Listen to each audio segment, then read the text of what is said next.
recovered the gun, and the suspect's clothes. Prosecutors say the same man approached Myers' home days earlier, claiming he was there to deliver food before Myers said through a closed door he hadn't ordered any. That alleged shooter is now facing attempted murder charges. So is 43-year-old Thomas Moss, who was supposed to stand trial before Judge Meyer this week for a series of violent felonies. Prosecutors say the suspects teamed up to target the judge as part of a concerted effort to impede the proceedings. David, this shooting raised alarms about judicial security, and tonight Indiana's chief judge is calling it an attack on free society. David? Aaron Katursky tonight. Aaron, thank you. When we come back here, the former NFL star found stabbed to death. Also, the alarming video right here. Look at this, a UFC fighter collapsing, falling face first just seconds after his weigh-in. Also, a surgeon in court charged with killing his ex-wife and her dentist husband. You know the story. His plea in court tonight. And 4 days after winning the national championship, college football star Fernando Mendoza and what he's revealed, what he said right here on GMA in a moment. Tonight, the alarming moment here, a UFC fighter collapsing on stage after his weigh-in in Las Vegas. Cameron Smotherman stepping off the scale, falling to the floor right there. His coach and medics rushing to his side. He was alert, carried off the stage. No word of the cause. His match now canceled. Former NFL defensive lineman Kevin Johnson was found dead at a homeless encampment in Los Angeles. The medical examiner now saying he suffered stab wounds and blunt head trauma. A murder investigation now underway. Johnson played for the Eagles and the Raiders in the 90s. When we come back tonight, he won the Heisman, then the national championship. What Fernando Mendoza has revealed tonight and what he said right here on GMA Today. To the Index, a surgeon pleading not guilty tonight in the murders of his ex-wife and her dentist husband in Columbus, Ohio. Authorities say Michael McGee killed Monique and Spencer Tepe inside their home last month. He could face life in prison if convicted. Okay, so who is our person of the week? Any guesses? In a moment here. ABC.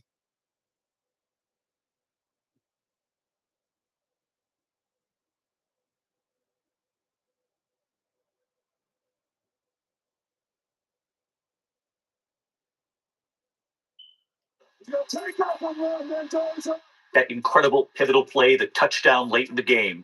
The Indiana Hoosiers quarterback leading his team through an undefeated season and making history, winning the National College Football Championship for the first time ever. First national championship. On GMA this morning, a modest Mendoza. It has not sunk in yet. We never expected to win a national championship. So having that belief in ourselves and then finally winning it, we made sure to celebrate accordingly. His parents celebrating too, a constant at his games. Fernando's devotion to his team inspired in large part by his own mother, who is always there in the stands in her wheelchair battling MS. His father by his mother's side, staying seated so they can cheer together. And it was after accepting the Heisman Trophy this season, Fernando saying his drive comes from watching his mother. Mommy, this is your trophy as much as it is mine. You've always been my biggest fan. You're my light. You're my why. You're my biggest supporter. Together, you and I are rewriting what people think is possible. I love you. With his words and his sportsmanship this week, Fernando already inspiring the next generation.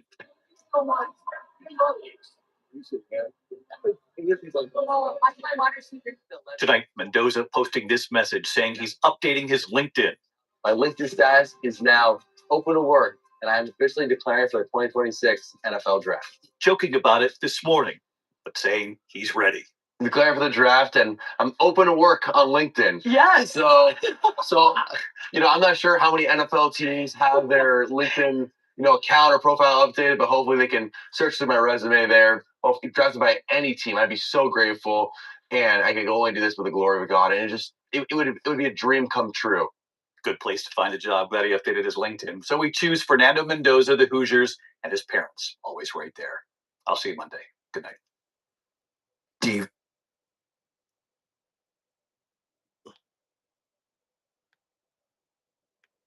It's a state of emergency. I mean, goddamn well, the whole cow shit, man. New York City, please go easy on me tonight. Meanwhile, in Minneapolis, protesters. I've been on Sildenafil for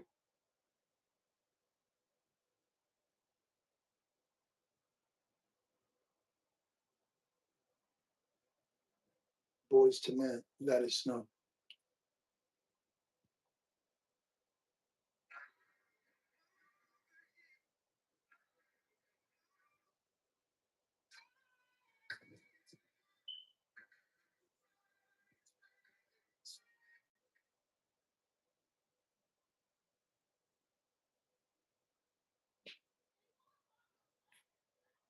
Actually, it's real arousal. Does it take a while to kick in? Meanwhile, in Minneapolis, protesters are expected out in large numbers today after a man was shot and killed by a federal agent in the streets on Saturday. The second deadly shooting by immigration agents in less than 3 weeks. The victim, 37-year-old Alex Preddy, was an ICU nurse at the Veterans Hospital in Minneapolis, protesting the ICE raids in his city.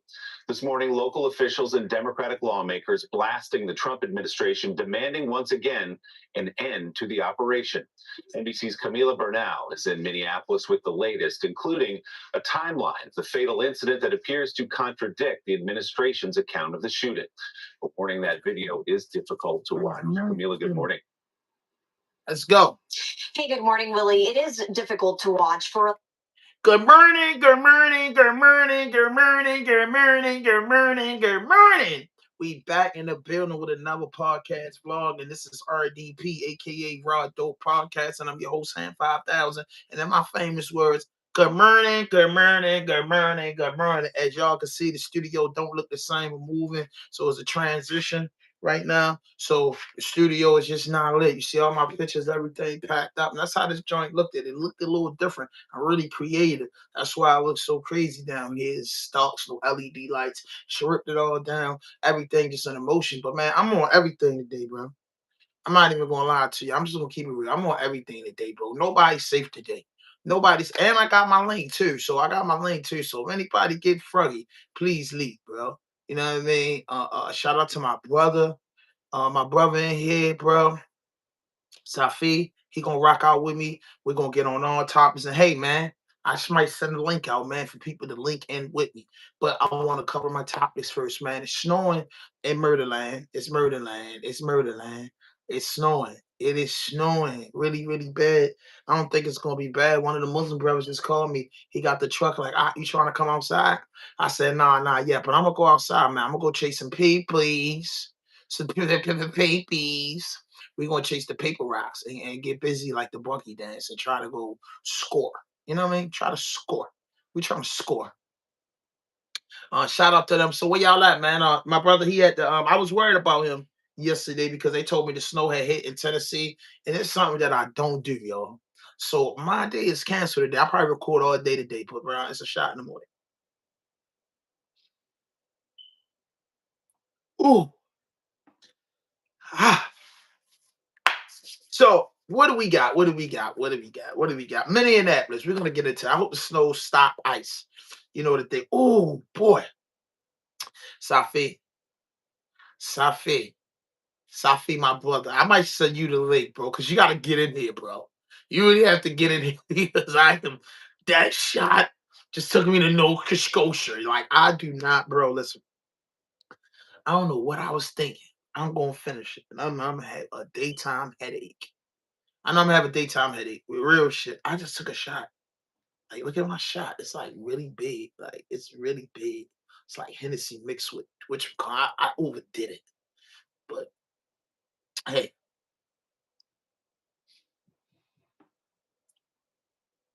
oh, I can't lie to y'all. Taking a fucking shot, the first thing at 9:39 is like some dope fiend out of order shit. But it's actually some rich people shit. So I can stay away from that shot. I'll be done poured the rest of it out. I'm not gonna lie. I got a little buzz already. So listen, ain't nobody safe today, man. Ain't nobody safe today. Tech keys tapping in. Everybody that's tapping in, tap in, man. I already put the app up there, man. We trying to accumulate today. So let me get to the link. You know what I mean? Ain't nothing off limits, man. I'm opening the floor up for everything. You know what I mean? For this good news. responders are working around the clock trying to keep everyone safe. Willie? Oh, I'm shocked. National leadership, though, apparently not eager so far to turn down the temperature. Camilla Bernal in Minneapolis. Camilla, thank you. Hey, thanks for watching. Don't forget, you can catch the Today Show every. I need some news. It's a video appears in encounter the Trump official second ICE shooting. Damn, ICE shot somebody else. ICE be getting busy like the bunkie dance, bro. You gotta go to war with ICE. Like, you gotta put that motherfucker.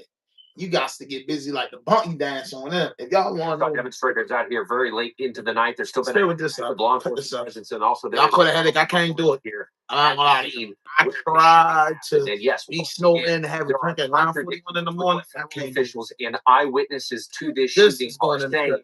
We want to be I'm clear. sorry, We're I not waste my drink, certain but yet I in don't the give a minutes fuck. leading up to the shooting. I just can't But the have it. shooting itself is on video. It is graphic, but you can see for yourself what happened. Overnight unrest and anger in Minneapolis after federal agents shot and killed another person. Graphic video from the scene obtained by DropSite News shows a man in a struggle with agents resisting being shoved to the ground and hit. It appears his gun is removed by one of the agents. According to a witness affidavit, at least 4 agents pointed guns at him. The same witness saying the man shot had at least 3 bullet wounds in his back. I just saw a video of more than 6 masked agents pummeling one of our constituents and shooting him to death. Minneapolis police, American citizen and Minneapolis native who worked as an ICU nurse for the Department of Veterans Affairs. Freddie seen here reading the final salute for a fallen veteran. Today we remember that freedom is not free. We have to work at it, nurture it, protect it, and even sacrifice for it. Local authorities say Preddy was a lawful gun owner with a license to carry and no criminal record. Minnesota has an open carry gun law, which requires a permit. Video shows Preddy intervene trying to help a woman the agents had surrounded. He appears to be holding a phone as he is pepper sprayed and wrestled to the ground, which he resists.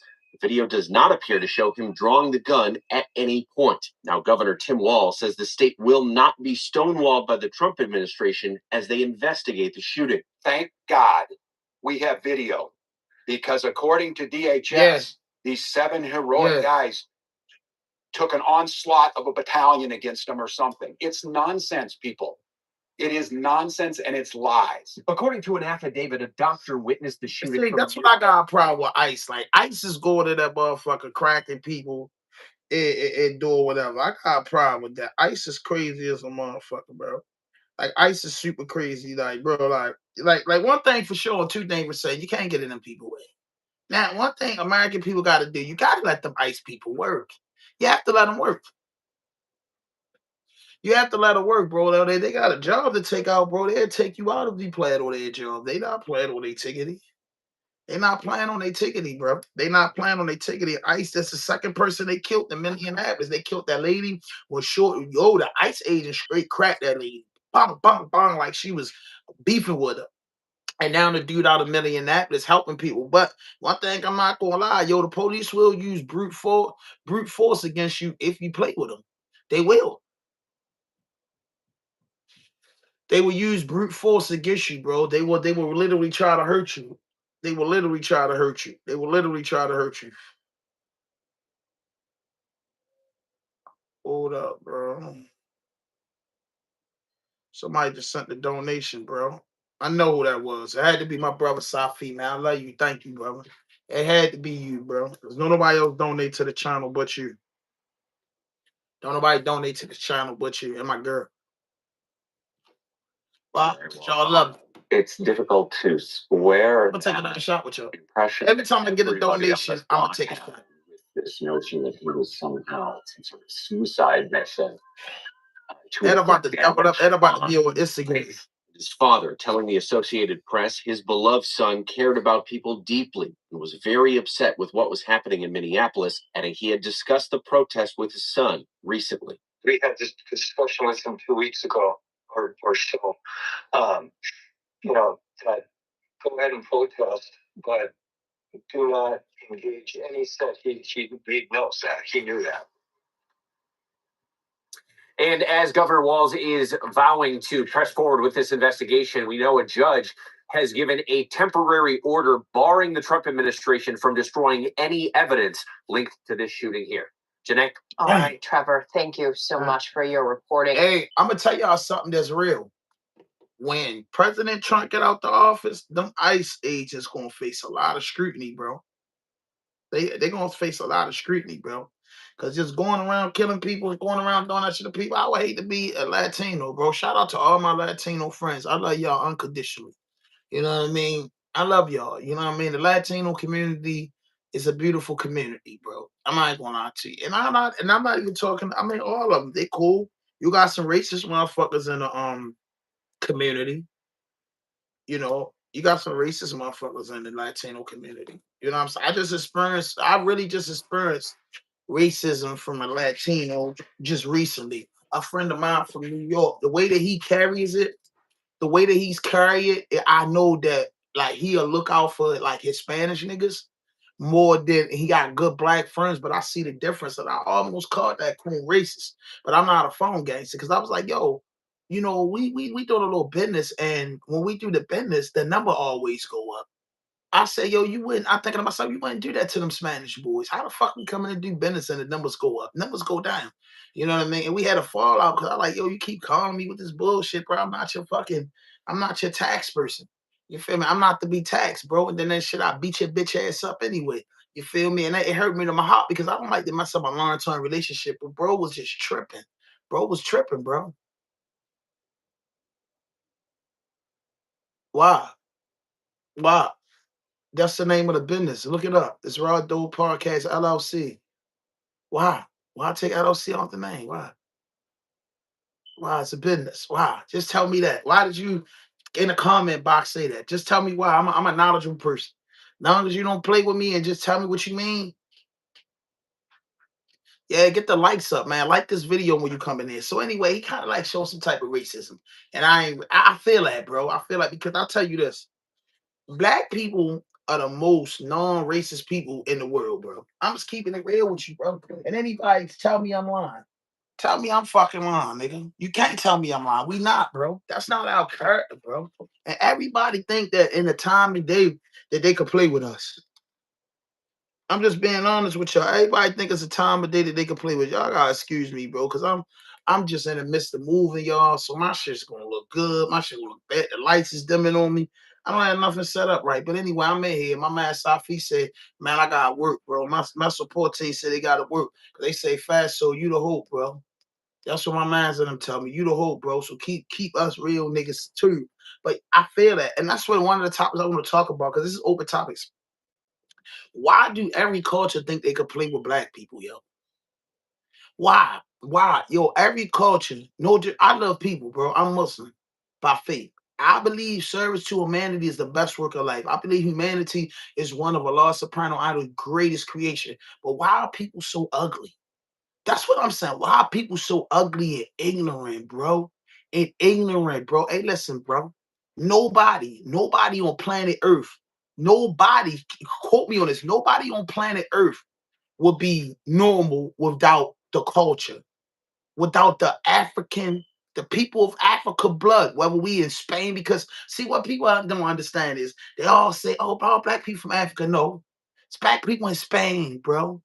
Spain, bro. You know what I mean? I could go so deep. We took over Spain. That's why Spanish and Italian people really kind of like certain people hate the black man. From the Africans, we invaded a lot of countries and ruled them for hundreds of years. Look it up. Italy, Italians can't stand us. And go look at the rich research. Why? Go look. Go look. Go look in the history of Europe, what more Americans did. Go look.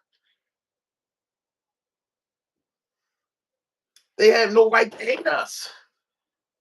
It doesn't look as professional as y'all think it is. No need to put LLC after the name. Most businesses are LLC, but they don't have to. I understand that, T. I really appreciate that, but it's been on there so long, and if that's going to help my business, I will take your positive advice and take it off. But it just, when the channel was created, it was just created. You know what I'm saying? That way. Arabs was in Spain. Arabs got it. Listen, yo. Listen, y'all Google this. It's a scientist called Yaqub, a great scientist from the Middle East. He created white people. Every nationality and every race in the world was created from the semen in the womb of a black man and a black woman. If a Spanish guy died today tomorrow and they go take his DNA test, years later, it's gonna come back person of color, an Asian person of color. Everybody's coming back a person of color except for a purebred white person. And then I wonder why, like, hold up. For one, my people hate themselves. Black people hate themselves. But every fucking culture want to be black, but not take the struggles of black. They want to be black. Hip hop, black. Country music, black. Rock and roll, black. Sports, black. Dominated. Man, goddamn it, we dominate ice skate. Anything we do is powerful. And that's why they always want to bring the black man down. And the Spanish dudes had no reason. And that's what I'm telling you. Spanish dudes had no reason to hate the black man because, nigga, y'all just like us. You know who our brothers? You know who the black man real brothers is? That I feel like got a nigga back is the Puerto Ricans. I'm going to keep it real. I feel like Puerto Ricans is one of the cultures that got the black man and the black woman back, bro. Real shit. Real shit. Puerto Ricans. Not Mexicans. Not none of them are Puerto Ricans. You can't tell the difference. You can't tell the difference. You can't tell the difference, bro. Certain people just love the culture, don't see no color, but everybody else see colors.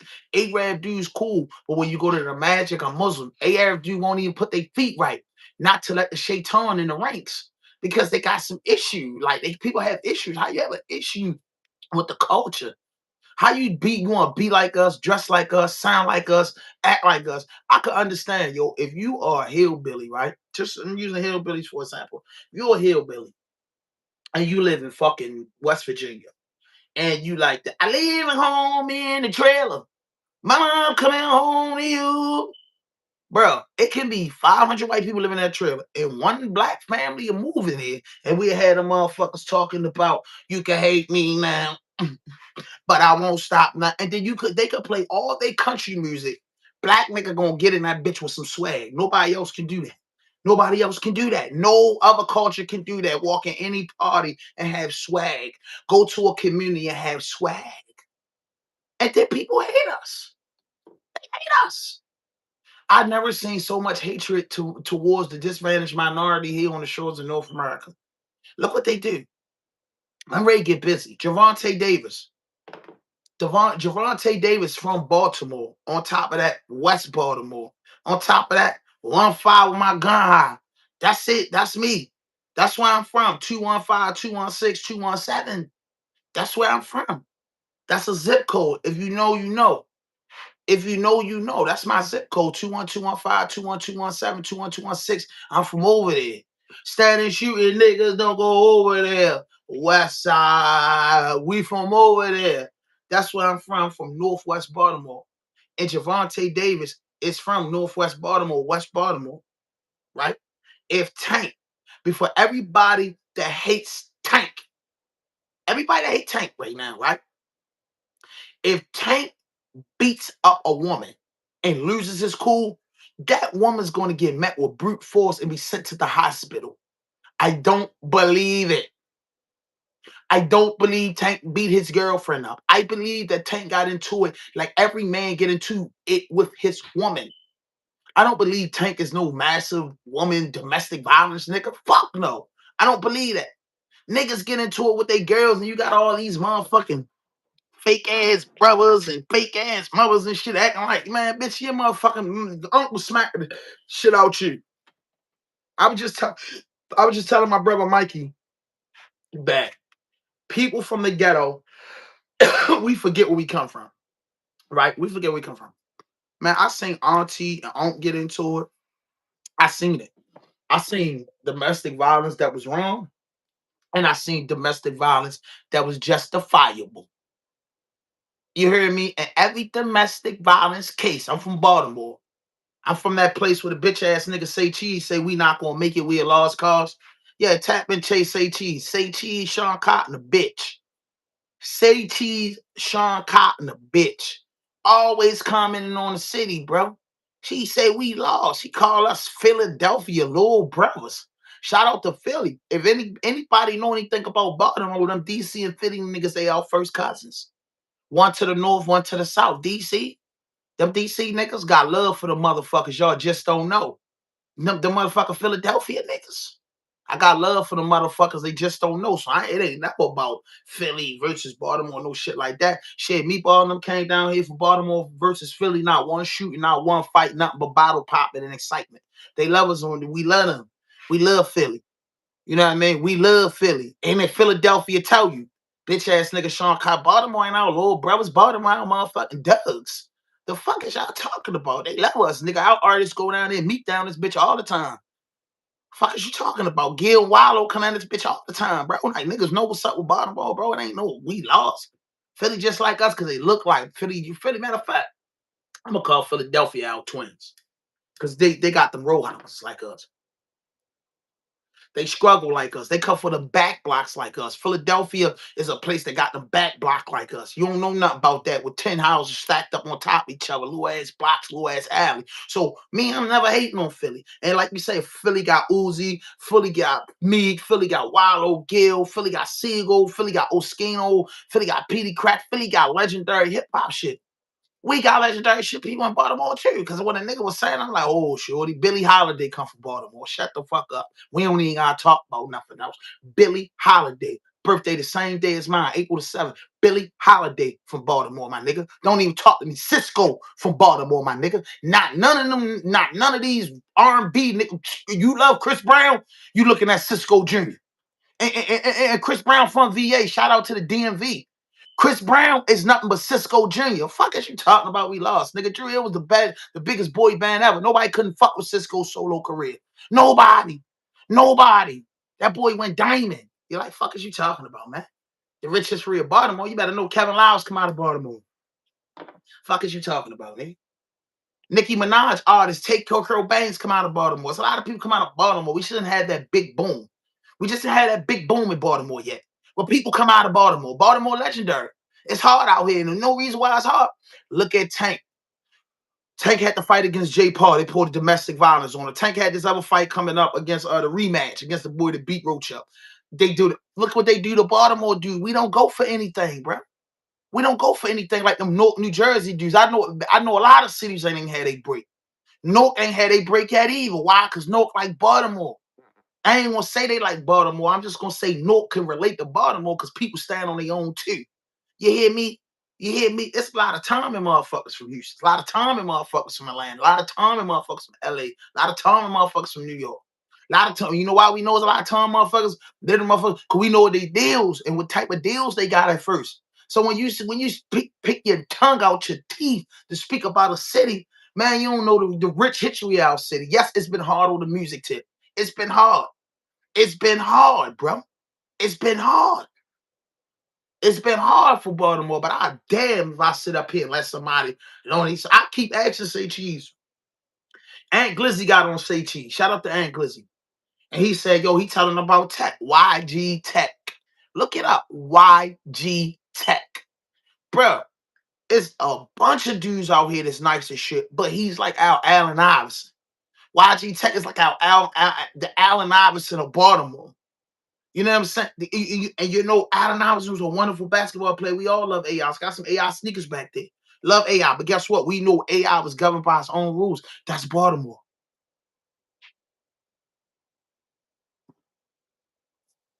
Charlie Baltimore wasn't for Baltimore, y'all. That was her name. After a person that was in the movie. She's not from Baltimore. You know what I mean? Google the artists from Baltimore. It's big artists. All I can say is the people in Baltimore that the majority want make it didn't make it yet. But when I defend my fucking city, I'm gonna tell you, nobody could fuck with, ooh, that girl so scandalous. I know that nigga can't handle that. And shaking that ass like, who's the man with a leader vida? Look, she get dunks by the truck. That's like, what? Baby, move your butt. I think I sing it again. Come on, man, go look up Cisco. Look up Cisco. Hey, matter of fact, Chris Brown father. I love Chris Breezy. We all love Chris Breezy, but Chris Breezy ain't nothing but Chris Brown ain't nothing but baby Cisco. Play with somebody else. Play with somebody else. Play with somebody else.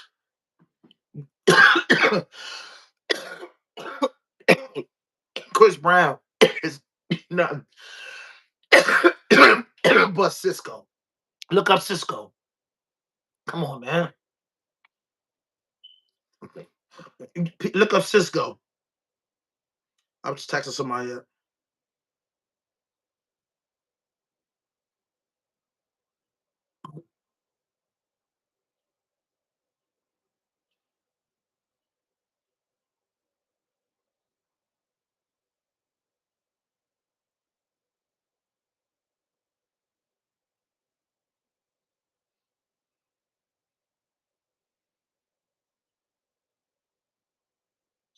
You know what I mean? Even when you look up Baltimore, right? First person you're gonna see is Miss Billie Holiday.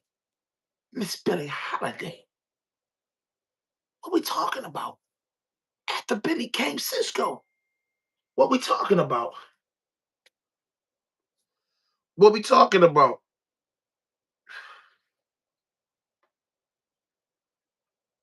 You know what I mean? What we talking about? Like y'all playing too much. Like Baltimore, like we want rappers to make it. We want certain people to make it. The whole Baltimore want Tech to make it. Like I said, Tech like our AI. But when I think about it, I can't go to. I don't go to sleep at night thinking like nobody made it from my city. And I'm not talking about sports, acting, producers. There's a bunch of them, but I'm just talking about people get the say cheese. Got the plan with my city. Got the plan with my city, bro. Told our city we lost, bro. Like real shit. We lost. We lost, bro. We lost. You know what I mean? We lost.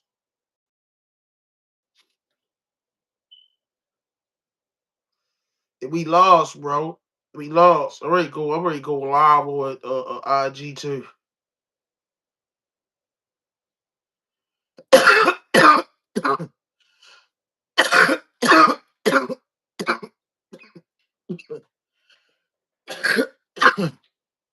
Yeah, I'm grinding today, nigga. I'm on a grind.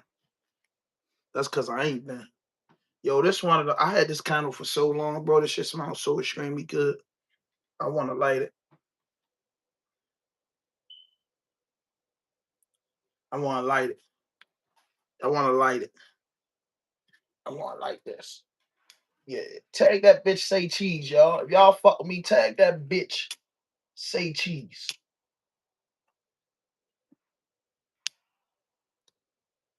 You know what I mean? Do me a favor, tag that bitch say cheese. You know what I mean? So everybody, I'm on YouTube too. I'm double whammying it. So when I heard the Coon say that about Baltimore, I said, yo, hold up. The only fan that I ain't near Baltimore is the Ravens. I'm not a Baltimore Raven fan. Fuck all that. When I was growing up, we ain't had no football team. You feel me? I did like the Ravens when they came. They was my squad. But if I'm out of town, I ain't gonna go against the Ravens. That's just the Baltimore in me. But anyway, the nigga say cheese keeps saying shit about Baltimore. He said, if y'all don't believe me, if y'all tag that bitch say cheese. If y'all don't believe me, he said we lost. He said we ain't gonna make it. He said we a fucked up city. And I said to myself, what? Like shorty, Billie Holiday came from Baltimore. Just for all the Baltimore people to know, fuck all that. Cisco came from Baltimore. Fuck what anybody talking about. Don't let nobody fuck y'all over and play with y'all mind, right? Cisco came from Baltimore. Every time you do the Chris Brown dance, nigga, you shouting out Cisco. Chris Brown took Cisco whole style. That's his daddy. Ain't no faking in that, bro. Anybody from Baltimore know, hey, hold up, Jack. Baltimore don't even understand why Cisco ain't the biggest thing in the world to this day. Cisco went diamond, so when they start mentioning our city, they got us fucked up. Mario, it's niggas that made it out the city. It's niggas that made it out the niggas told the nigga Say Cheese had the nerve to say to us, Say Cheese said, we little brothers to Philadelphia. And I love Philly. I love Philly. YouTube, Instagram, wherever I'm on, screaming on. I love Philly. I got love for the motherfuckers. Y'all just don't know. But for another black man from Dallas, Texas, right?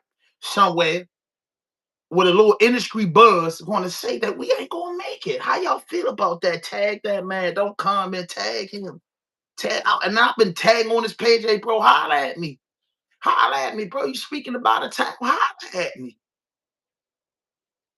Cause I put it like this, and you could tag a bit. Tag a bit. You could put, listen, I believe in 7, because that's the God number. 6 is the devil number. I got 7 Baltimore artists, and I'm bringing 2 females with that. 5 men, 2 females that'll crush anything in Houston that came out since 2000. That came out since 2020 to now. I will put up 7 albums, 7 Baltimore artists against any Houston, Dallas, Fort Worth, anybody. And I love Texas, bro. I love Texas. Texas got love for NASG chairs. Texas got love for YG Tech. You know what I mean? Ask me, I know, because I follow the music. So Texas, it ain't no Texas. It's the fucking Dallas, nigga. Houston, what's up, Houston? Shout out to Houston. It's a Dallas, wherever you from. But I'm saying, bro, why would you say that with Baltimore dudes trying to make it? Well, we trying to make it, bro. You're a black man. Why would you down a predominantly black city? See, we ain't grow up governed by Mexicans, governed by Puerto. We grew up in a predominantly black city. We grew up with Koreans, Chinese people. The Mexicans was over South, goddamn, over on Holland Street. And all we knew is the white people was the judges, the police, and doctors, bro. That's where I come from. I ain't come from where we had, you know what I'm saying? Black is royalty here. But you just say a city not gonna make it, you out of order, man. Tag that bitch say cheese Instagram. If y'all fucking with RDP Baltimore, tag that bitch say cheese. That's what I'm saying. So when you don't know the history of a town, you can't comment on that, bro. You can't comment if you don't know the history. Like I'm like, hey, yo, listen. I was living in Newark, New Jersey, right? Newark, New Jersey. Nigga, my cousin, my blood cousin, was best friends with Latifah. I asked my cousin, like, what? Queen Latifah, that was your best friend? She like, yeah. I'm like, hell no. I'm from Baltimore. We like, shit. Call her this. Real shit. I'm like, call her then. You feel me? No. Queen Latifah was our best friend, got a deal and disappeared. But I didn't know, like, Shaq come from there, Naughty by Nature come from there, Redman. No, if you ever been to Newark, New Jersey, it's a rough city. But there's a lot of stars come from there. For somebody to say that Baltimore didn't have stars come out of there, that nigga say cheese said that, bro. Y'all be rocking out. Y'all need to push my platform, Raw Dope Podcast, to the top. That's what y'all need to do, bro. I'm representing us, bro. Not the Ravens. Us, the back blocks, the trenches, north, east, south, west, Baltimore, nigga. You know what I mean? I'm hey, you knuckleheads, hey. I'm one of them. You feel what I'm saying? You know, a few more blocks and we'll be through. You know what I'm saying? So I don't like the fact that Say Cheese got on the internet and got away yet and really like went into deep thoughts about down in the city. But I'm telling y'all, I'm telling anybody, tag a city in it. Baltimore versus any city, because I listen to music. I'm a real music person. I listen to music, and I'm telling you, yo, they can't fuck with us, bro. It's like you gotta get 5 rappers to versus Tech. Right? That's it. You gotta get Dallas gotta send 5 niggas to do Tech. That's number uno. You gotta send 5 niggas. You gotta send another 5 niggas to do motherfucking Raw. And he locked up. He locked up, and his music gonna outdo these niggas. You gotta have 5, and they gotta have one Baltimore niggas versus 5 of them. TMZ the Dawn versus 5 of them. Gangsta Baby versus 5 of them. You understand what I'm saying? I know Baltimore music. I'm not gonna send anybody that out there. Hell no. I'm gonna send them killers, the microphone killers. You know what?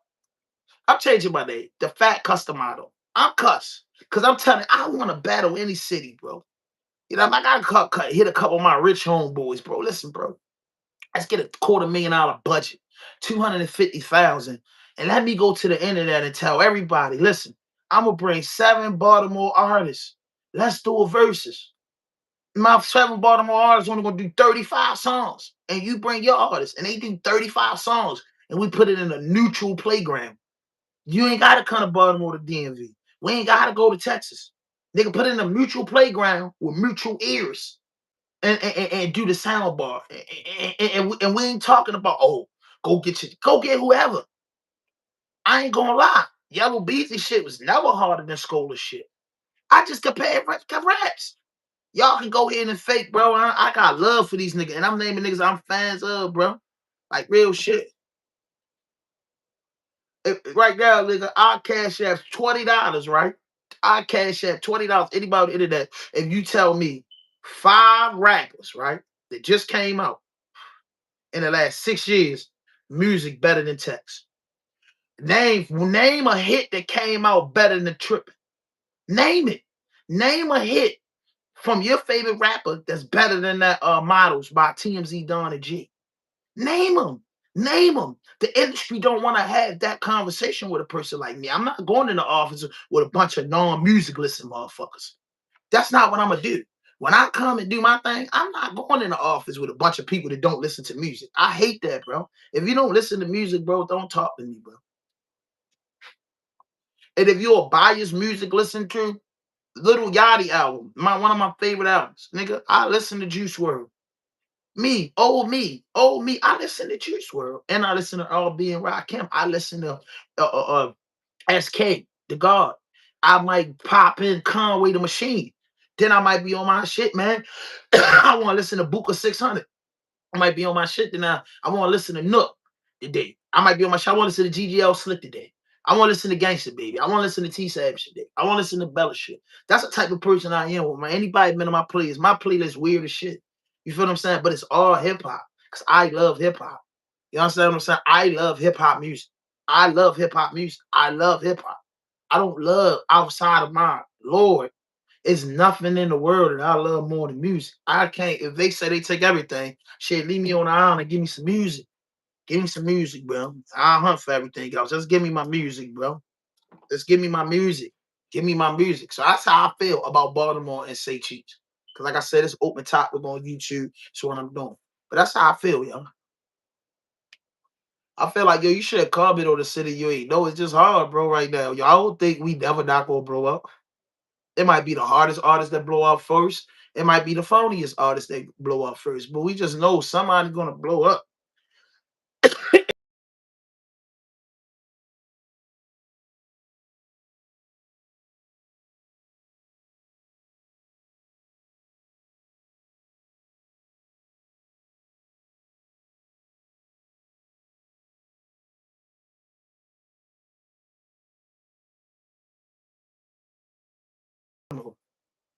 That's what I'm on. Nigga said we not gonna make it. Like, do you know how bad that sound? Like, we not gonna make it. Like, what the fuck? Who says that to a nigga? We not gonna make it. Like, that shit bothers me. Don't it bother you? We not gonna make it. We not gonna make it. That's what that motherfucker said to me. We not gonna make it. We not gonna make it. That's what I heard. But if y'all want to tap into what I'm doing, I'm on YouTube, man. Go to Raw Dope Podcast YouTube channel. We tapped in.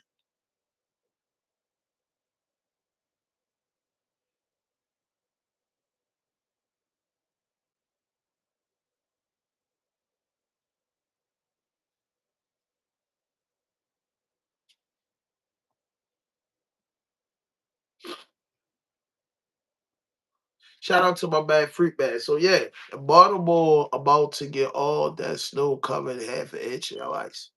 Bro, it's snowing down in Baltimore, nigga. Nigga. We about to get a lot of shit. Baltimore get a lot of shit. Baltimore get a lot of shit.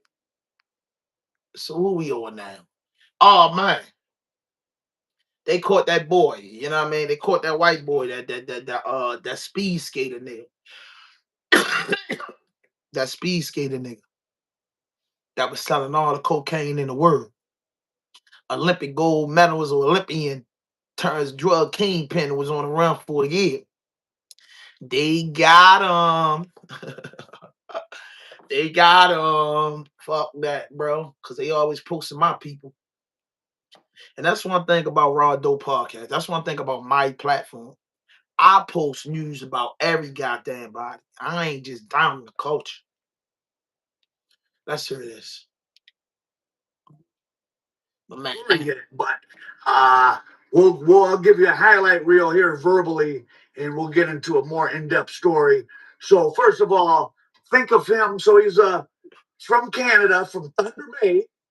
Ironically, the same place that my co-director of Frank Matthews, Ron Shepsick, is from. Thunder Bay, Canada. Goddamn right, tech shit super nice. Grew up. And I've been telling you that, Safi, tap into that. Like, I'm telling everybody, look up YG Tech. And that's just one name I gave. Look up YBS Scholar. You know what I mean? Look up Gangsta Baby. Look up T Savage. Look up Money Jake. You know what I mean? Look up TMZ The Don. Look up OTR Chaz. Look up NASC Chaz. Look up YMC Nook. You know what I'm saying? Look up it's GGL Slick, CTM Ball, Lil Marty, Moose. You know what I'm saying? It's tons of Sosa, all the Sosas, Fat Sosa, Yellow Bus Sosa, Izzy. Like, it's so many rappers from Baltimore, bro. That's really nice, and niggas can't guard.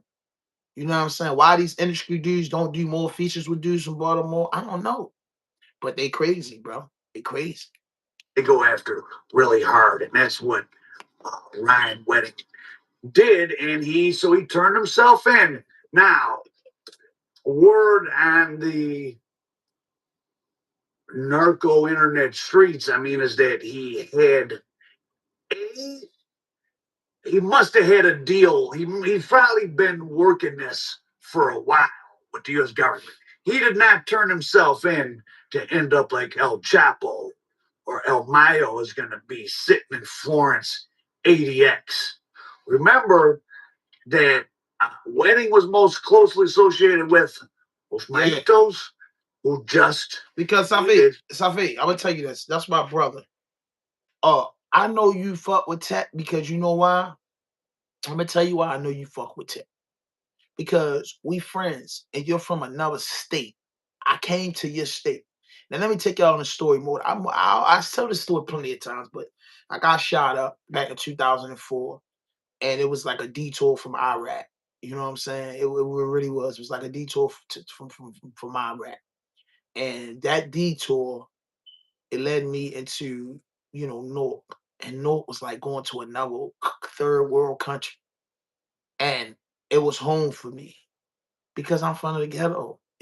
My residence was always 3 houses from the corner. I always lived 3 houses from the corner. Like, so I always seen shit front line. Like, unfortunately, you know what I'm saying? My residence was always where the trap was at. I grew up in the trap. I didn't move to the trap. I didn't start hanging in the trap. I grew up in the trap. I'm one of them kids that grew up where you could make a killing on your front porch. You understand what I'm saying? I grew up where my people loved to party. Whether it became an addiction or whether it was a weekend thing. I grew up in those environments. Smoking weed was an everyday thing in my household, and drinking liquor till you out cold. Then it was a smack. Coming up, I ain't smell a whole bunch of cane.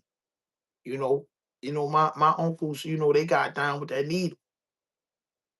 You know what I'm saying? So at a young age, I learned things that when I should have been learning, different shit, I was learning real shit. I grew up in an environment like where a lot of my friends that I played with outside, that I went to the rec with, that I hustled with, when they was looking for their mom and dad, they knocked on my front door because my grandmother basement was a shooting gallery. And anybody that's real, the 3 people that's in the chat right now know if you know anything about a shooting gallery, you know what that is. That's where I come from. So you could put me in the Magnolia, you could put me in New Jersey, you could put me in the Boogie Down, you could put me anywhere. What I learned and what I've been through in the streets of Baltimore, my nigga, I survive anyway. Real shit. So I went to Newark, New Jersey, and it was a battlefield. And it was a battlefield that I was unfamiliar with because they lived off of gang culture. I come from a place where gangs are relevant. Gangs out here, man. Don't get it twisted. Like a Sprite remix and a bag of party mix. Don't get it twisted. Please don't get it twisted. It's gangs out here, but the gangs doesn't rule the city. You know, gangs out in Baltimore, the gang bang and shit, it's kind of like it's still respect amongst the men and women, regardless if you're a part of an organization. But in every city, you know, some people take what they are part of too far and forget where they come from. And things get handled in different situations. You understand what I'm saying? So when I was out north, you know what I'm saying? It was just another place like Baltimore to me. Like, shit, these niggas what?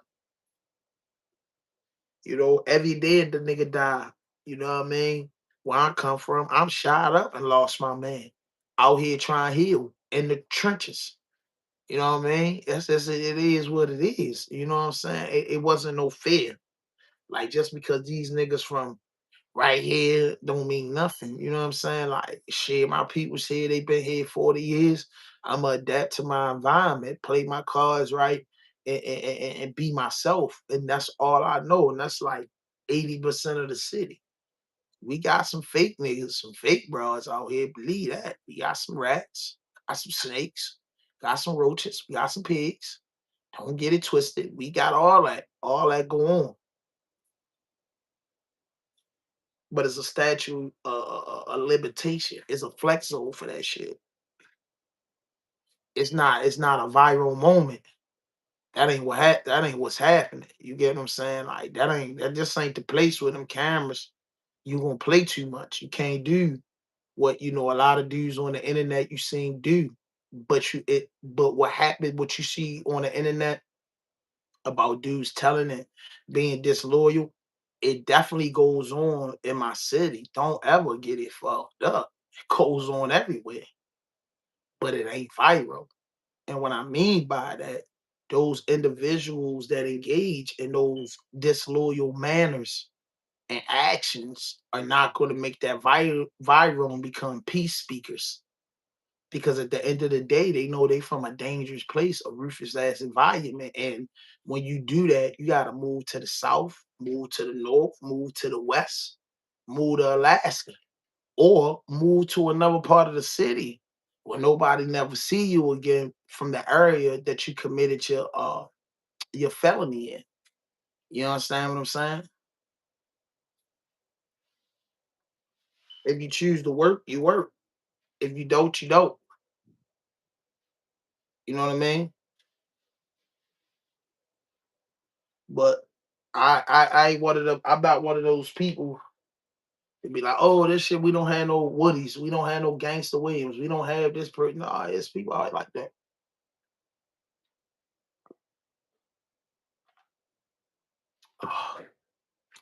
It's people from Baltimore that did some wild shit. I ain't gonna never sit here and play with y'all and act like people from my city ain't never do no crazy shit. That'd be a motherfucking lie. You know what I'm saying? That'd be a motherfucking lie. I'd be playing with the people. Yo, this candle smells so good. I like candles too. Like I'm weird. My merchandise gonna be weird, bro. I'm like into like home goods and shit.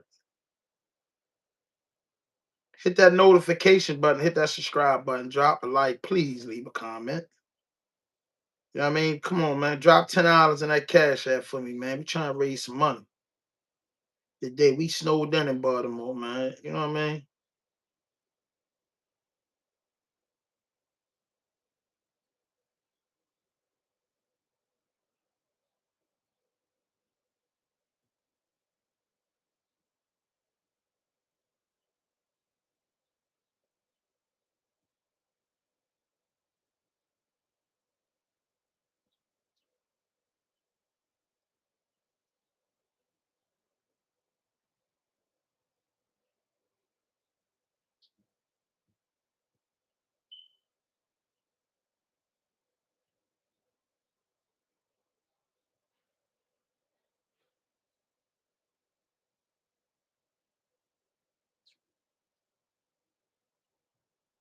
Hold on, I'm looking at something, y'all. Give me 1 second.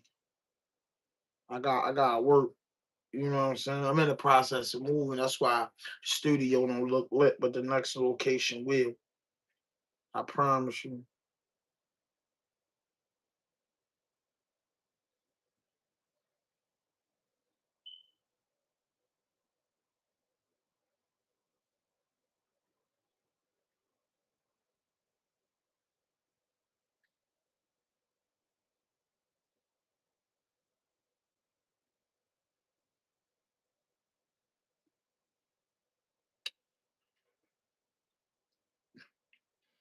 Oh man, I had like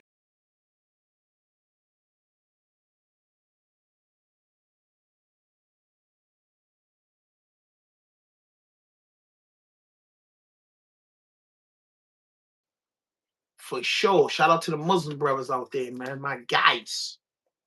You feel me? My guys. My guys. You know what I mean? One thing for sure and two things for certain is for the guys. But yeah, I love Newark. I love Newark. But let's get into this. This white boy that got knocked off. $250,000 from Pops and got this big reefer grow going that generated millions. When that finally came to an end, he still had several $100,000, and he goes to LA. So the dope game is probably was felt like playing Grand Theft Auto to him, and he wasn't scary. He's a 6'4" big guy. He's busted in LA. He says, I'm going to take it to trial. So this is a guy, he didn't even cop out. Forget telling, he didn't even cop out. Now, why would he do that knowing he was going to get 10 years, which is what he got? Well, Canada believes that U.S. drug laws are draconian and it won't allow its citizens to be sentenced, generally speaking, under American laws. So he knew he was going to get 10 in the U.S. if he went to trial and lost, but that Canada would move him back over to Canada, where it would only be a 4-year offense and he would do 2 years, which he ended up doing. But during some of that time, he was in Oklahoma at the Reeves County facility, which is supposedly the world's biggest private prison. It is 4,000 people. Now, you've never heard of it in any of these YouTube prison gang war stories because it's a medium low security. It's mainly for there's drug mules and border, like people that ICE are picking up or people getting caught jumping the border. That's where he met. Match with a look. So if y'all wonder what's playing on the TV right now, that's the Olympic dude that got caught. If y'all don't know, see, I follow real news. I'm gonna do real journalism. You know what I'm saying? I do real journalism. You know what I'm saying? So it is a guy. He was an Olympic guy. Y'all can look up Olympic turned drug dealer, dude. I think they made Netflix flicks about him. Like, dude, just he's telling the story how he met the connect and whatever. You know what I'm saying?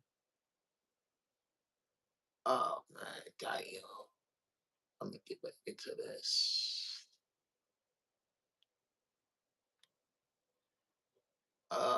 Ryan Wedding. I covered this. This ain't the first time I covered this. Ryan Wedding, if y'all don't know, his name is Ryan Wedding, was in the NNA court 10 years, and he's just telling the basic story about it. So, I like to cover all news. You know what I mean? I like to cover all news, Jack. That's what I like to do, man. You know what I mean? Yes, I do. Love to travel. Book me. Well, that's I love 10,000, 5,000 metric tons, 5,000 bricks a month. Dang. So, say at wholesale, 10,000, it's 50 million a month. He's sending back to Mexico. He's selling them in Canada. He's probably making 75 million wholesale. So Wedding was probably when he was running in good months, might have been making 20 million or more dollars per month. And he was a ruthless guy. He knocked off multiple informants against him. And now here's interesting tidbit. He had this whole, of course, when you're running something this big. Remember, I'm just trying to give you a highlight. Look them up. Ryan Wedding. This open topics. Please hit that notification button, hit that subscribe button, drop a like, leave a comment, man. And you know what I mean? Donate to the channel, bro. Like, just donate to the channel, bro. That's all I'm asking. Ryan Wedding captured. This is about to be. So I'm going to give y'all the real story.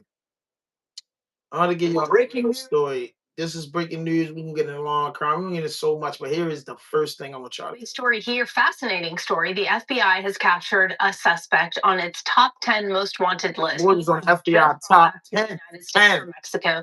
Gigi Graciette is at Ontario International Airport with the details. That's right. It's official. Ryan Wedding is now in the custody of the LAPD. He arrived there on that government plane at 7:53 here at the Ontario airport, directly from Mexico City, where he was arrested. Ryan Wedding, whose aliases include El Jefe, the boss, Giant, and Public Enemy, was arrested last night just outside Mexico City. The former Olympian turned accused drug kingpin and murderer had been on the FBI's Boy most got the wanted Yeezys list on. with a $15 million Montclair reward offered for his jacket. capture. Wedding accused of running a major transnational drug That's trafficking jet network money, that the underground money, FBI says submarines shipped and ring hundreds too of fast. You cocaine fucked from up, dummy. Colombia through Mexico into Los Angeles and then onto Canada. He's also accused of ordering hits on rivals, with multiple murders now attributed to him, including the shooting deaths of 2 members of a family in Ontario, Canada, back in 2023, reportedly in retaliation for a stolen drug shipment from Southern California. This has been a coordinated, intelligence-driven Dang. I investigation gotta pause this. into Wedding's. That big motherfucker, 6'4", 200 some pounds, right? He running from Canada. He getting to work from Mexico. He bringing in just on a low end at least 20 million a month. 20 million a month, Ryan. And you go in Mexico City, you're getting so much money with your plug, right? I believe the plug gave him up. Let's just keep it a buck. Like my man Heat Rock Skoda say, let's keep it a foul wow. Let's keep it a foul wow. Let's keep it a foul wow. Let's keep it a foul wow. You knocking dudes off, you killing dudes. How does the FBI know all this when you getting all of this moolah? And man, if the case was in Canada, I mean in Mexico, why would you be in Mexico City? Why would you be walking around, bro? At this point, bro, you really on a run, bro. You really on a run. You got so much money, so many private jets, so many ways of doing certain things, bro. You have so many ways, bro. Why wouldn't you somewhere on a remote island, right? Chilling. But I believe that somebody gave him up. Like that's the game. Like when you get in that much drugs, you're it's 2 ways it's gonna go. The streets go these ways in, but when you get as big as Brian got, and you get as big as these cartel leaders and all these great people, your sentence is a life sentence if you get caught. If you get caught in a war for these drugs, your sentence is a death sentence. So you gotta do one thing. Bum B said, I'm gonna put that on the whatchamacallit on my thing. You got to keep on pushing. And when you keep on pushing, there's no way that I'm gonna get caught in Mexico City. If anything, bro, all that money, bro, I'm boating, bro. I'm boating, bro. New ID, new face print, all that. I'm boating. I'm boating, bro. You know what I'm saying? I'm boating, bro. I'm somewhere where it's at, bro. I'm somewhere where as though if I just take $1 million, it's like me having 100. I'm somewhere, man, laid back. Like you crazy. They wouldn't expect them to be in the Bahamas. They wouldn't expect them to be in Jamaica. They wouldn't expect them to be in Spain. You know what I mean? They ain't expecting them to be in Yugoslavia. Because it's not like he's a black man, right? He's a white boy with a whole bunch of money. He's a Canadian with a whole bunch of money. So he's not even from the US. He'll never walk the grounds free out of the US ever again. But he's from the US. Ryan Wedding, he's from the US. I mean, excuse me, he's from Canada. But he will never use the US again. He would never leave the United States of America again. He will never leave the States again. I don't know what Canada and the US got going on, but I know one thing for sure. He getting the elbow. He getting the elbow. Like when you caught up in that drug shit that deep, ain't nothing but an elbow involved. So I'm just thinking like, yo, you getting money, bro. If they saying you could profit $20 million a month, yo, that's like 240. Hold up, man, that's $240 million a year. You was on a run for a year, so you made like 240, probably more than that. How you not hitting, bro? I don't understand. I just don't. I don't. How you ain't living in Turks and Caicos? How you ain't sent people out there, got the nice house? How you ain't got the nice phony boat business? You know the new business with the boats, renting the motherfucking goddamn boats that look like Bugattis and Lamborghinis. Man, I've got 10 of them, man, have been out Turks and Caicos, bro, with a big yacht that every day I get up 6 in the morning and we jump on that water. We jump on that water. You know what I'm saying? Like, bro, you got so much money, bro. You could have cribs. You could have a crib so nice and so stacked up and have people living in there normal, bro. Normally, bro, like you got so much money, bro. Like, and you just get caught up and get brought back to the United States like the Venezuela president. Hell no, bro. Drug trafficking. Like this video, man. Hype this Which video. use Los Share. Donate Angeles to the as channel. primary What point up, y'all? of What up? What's distribution. good? What's good? Be on YouTube. Bro, Led to doing the seizure of podcast more than YouTube. 2,300 You know kilograms what I mean? of Run me up on here. If y'all want me to stand here, run me up, man. amphetamine, Man, your 44 favorite fat boy in kilograms the of building. fentanyl, 8 firearms, You know what I and mean? over $5 Thank you, million Laura. in illicit assets. Laura. And while they're not releasing Man, run me details up, of man. when Give me Wedding some of was them captured, beans, man. I'm sources fucking tell with us y'all the today. FBI Then working it closely don't with really feel like Mexican snow authorities type and shit. the DEA. But I have am. been But I can hiding get out. Wedding's I can trails get for over a outside. month. In December, Make officials some got money. one important step closer to him when they seized What I'm his saying. motorcycle collection in Mexico. The 62 motorcycles said to be Wedding's prized possessions, valued at $40 million. In addition to the motorcycles, authorities also confiscated drugs, including cocaine, meth, and fentanyl, artwork, Wedding's custom Mercedes-Benz valued at $14 million, and 2 Olympic medals. Again, no details of how Ryan Wedding was actually taken into custody in Mexico, and the FBI won't say if anyone will be claiming that $15 million reward. He will be booked in Los Angeles and is expected in federal court in downtown Los Angeles on Monday. In Ontario, Gigi Graciette. This story is just like so fascinating. Dang. There's so many. There will be. The story is fascinating how he went from Olympic gold medalist to just being a fucking big time drug lord. He did motherfucker sir. For joining us, I'm Annabelle Sedano, former Olympian. I want to hear this. I like that international news. Hit that This settlement notification check button. completely Yo, changed my life. Bigo, Bigo, fuck that. I'm on y'all channel. I'm not doing nothing. Run me up, man. I want some beans. I want some likes. Spend some money with me. I'm not even monetized on here, so I'm not even gonna get the paper. So just make it looking good. Your favorite fat boy, Baltimore City Stand Up, Raw Dope Podcast, YouTube. I need 10 likes so they can push us in the algorithm. I'm fucking with y'all. I got everything on super juice. I'm sorry that I'm not at my pretty set and y'all want my pretty set, but hey, bro, it's over. So I moved, everything's packed, bro. You know what I'm saying? I'm not even gonna lie to y'all. See that? It's packed. It's packed, bro. It's packed. All the artwork is packed. It's packed. So obviously I need some help. So come on, man. Donate to the channel. My goal is today to raise $100. Just a buck. Let me get a buck. Come on, yo. I need that, bro. Got things to do, bro. We're getting a new location. And I mean, this is my crib, but I'm actually Car accident I almost forgot about. I'm not gonna lie, and the new spot is dope as fuck. Like it's crazy. Like when you move, anybody know about moving? Like this spot was cool. This is not the best. As you can see, it's ugly as fuck. So if you just go back to like any of my go back 5 videos ago, you're gonna see a dope ass fucking you're gonna see a super dope ass background because I'm really creative. Decor is my thing. I think as I get older and pushing my 50s, I want to do decor. Like decor is my thing. I like to design things, you know what I'm saying? Like spaces. You get what I'm saying? I think in my old age, I want to start getting into wine and decor.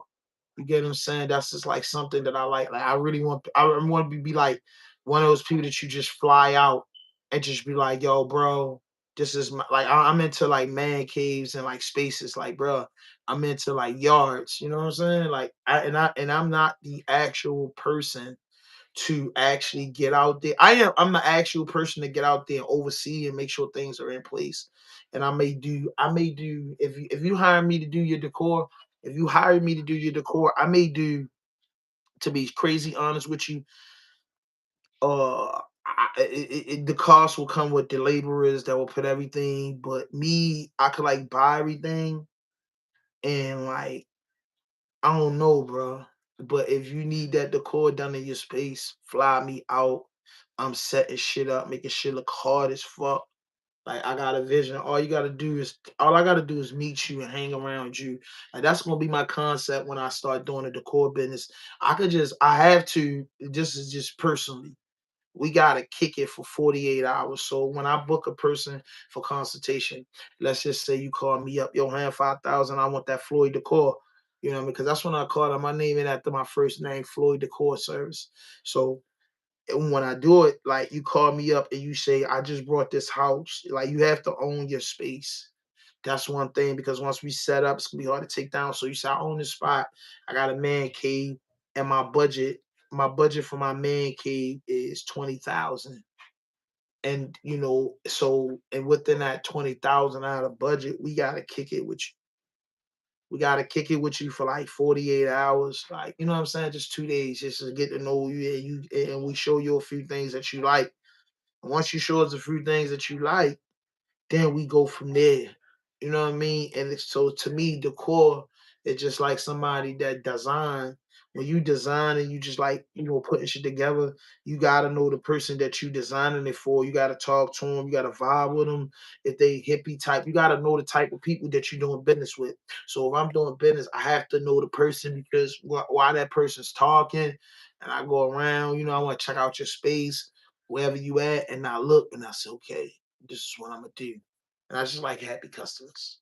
Let's get back into Ryan Whitney. Olympic snowboarder suspected of becoming a murderous That's what he was, a snowboarder. kingpin is locked up tonight after 4 years on the run from the FBI. Federal agents arrested 44-year-old Ryan Wedding in Mexico last night and brought him to Southern California this morning. Wedding, also known as El Jefe and Jesse King in some circles, was once an elite snowboarder. He competed for Canada in the 2002 Winter Olympics in Salt Lake City. But as a top FBI official puts it, Wedding went from shredding powder on the slopes to dealing powder on the streets. He's accused of running a murderous transnational drug trafficking operation, working with the Sinaloa cartel to ship cocaine from Colombia through Mexico and Southern California and distribute it throughout the United States and Canada. Wedding allegedly ascended to criminal heights, usually associated with fictional characters like Tony Montana and Walter White. He even made his way to the FBI's 10 most wanted fugitives list, with a $15 million bounty on his head. He went from an Olympic snowboarder to the largest narco trafficker in modern times. He's a modern day El Chapo. He's a modern day Pablo Escobar. And here we are today, bringing him to justice for trafficking hundreds of kilos of cocaine and also for the murder of innocent civilians. With me now for more on all this is former FBI Assistant Director Chris Wecker and Owen Hansen, a former University of Southern California football player who went from backup quarterback to kingpin of a massive illegal drug ring. Great to have both of you here. Chris, I got to start with you. This is like something out of a movie. Why did it take so long to find this guy? He had buddies. Yeah, well, I spent most of my career working the cartels out of Miami and down in the southwest border and on through Colombia. These guys, when you hide out in a country like Mexico, which in itself is a narco state, I'm not saying that the president is corrupt. I'm just saying that most of the officials are either intimidated or corrupt. So that's a great place to hide out. The problem for him was this strategy where we went after Venezuela aggressively and proactively.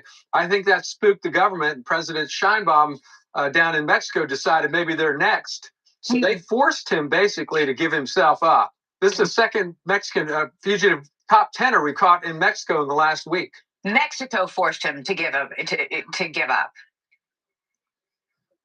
Well, I think the pressure that the United States and the strategy in Venezuela pressured the Mexican government did not give him refuge any longer. So he turned himself in.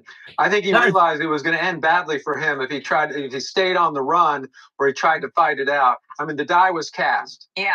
Owen, why would a guy who was an Olympic athlete wind up being a Why would the fuck he turn himself in? Very similar to your own journey. You weren't an Olympic athlete, but you were. he doesn't make my criminology list.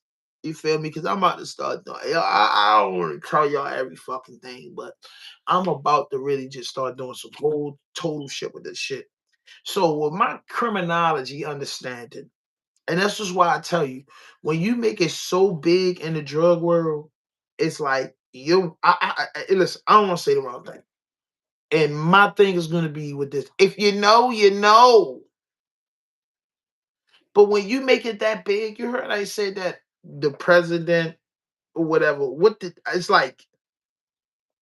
What did they go to the Sinaloa cartel and tell them? Look, the United States is looking for this one person. You know what I'm saying? They're looking for this one person, and he's a problem. He's been on the run 4 years now. They're gonna come in here and get him. If y'all don't tell him to turn himself in peacefully and just get him over and let him get out of there and take care of his family or whatever he needs taken care of for the rest of his life, then we're gonna force that to come and put the smack down on y'all. That's what I feel like was said. And after they told him that, they told him he got to go turn himself in. So why the fuck would you turn yourself in for thousands of kilos, right? Thousands and thousands of kilos, all this money, murders and shit, and you gonna go to jail for life? Why would you turn yourself in? What probability in your mind that you think that you won't beat this case? Hell no, bro. Hell no, bro. That's what I'm saying, bro. I feel like when you get that big, as big as Ryan got, you just involved with the police. Like everybody got to do their time. Like they said, bro, they went and got the Venezuela president. They didn't got El Chapo. They didn't got El Mike. They go get so many motherfuckers. And like I said, that's just the 80% that we know they captured.